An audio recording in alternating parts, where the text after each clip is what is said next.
இன்னும் பழைய விஷயங்கள் எல்லாம் பேசவே வேண்டாம். நல்லபடியா வாழட்டும். நல்லபடியா வச்சிருக்கணும் மேடம். எந்த பிரச்சனையும் வராது. இது பாருங்க, ஏதாவது பிரச்சனை வந்தது பப்ளிக்ல நான் சொல்றேன், அந்த பொண்ணுக்கோ குழந்தைக்கோ ஏதாவது பிரச்சனை வந்தா நீங்க தான் பொறுப்பு. புரியுதுங்களா? உட்காருங்க.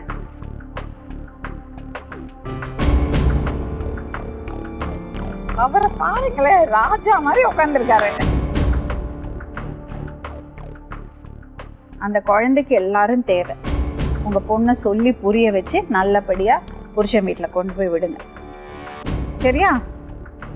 தைரியமா விடலாமா? போறியாமா? ஒரு 6 மாசம் இங்க இருக்கேன். அடி 6 மாசம் 7 மாசம்னு ஏன்னா இங்க இருக்கும்போது அப்படி நடந்துக்கிறாங்க. 2 வருஷம் ஆச்சு, குழந்தைக்கு 2 வயசாச்சு. இன்னும் எத்தனை நாளைக்கு அம்மா வீட்டில் உட்காந்துருக்க போற? தனியா ஒரு வீடு பாருங்க, நல்ல தம்பி இருக்கும். எல்லாருக்கும் தனியா போகணும். தனியா இருக்கிறதவங்களுக்கு தான் அதோட கஷ்டம் தெரியும். அம்மாடி, நான் ஒரு விஷயம் சொல்லி கொடுக்கட்டுமா உனக்கு?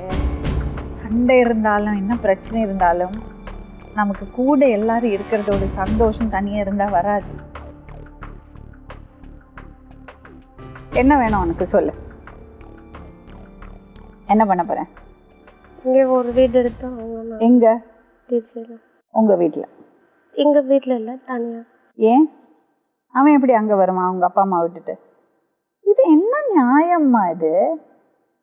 பையன் அங்க போய் இருக்கட்டுமா? எங்களோட 2 வருஷமா எங்க 3 பொண்ணுக்கும் கல்யாணம் ஆயிடுச்சுங்க. அவங்க புருஷன் வீட்டில் பிழைக்கிறாங்க. ஏதோ ஒரு விசேஷம்னா இங்கே வந்துட்டு போவாங்க. இப்போ அவங்க 2 பேர் தான் இருக்கிறாங்க. அவங்களுக்கு ஆதரவு அவன் வருஷம். எனக்கு இருக்கிறது ஒரே பையன். அதுவும் பையன் பேரவன். பொட்டை பிள்ளைங்க வீட்டில் எல்லாமே பொண்ணு தாங்க பிறந்திருக்குது.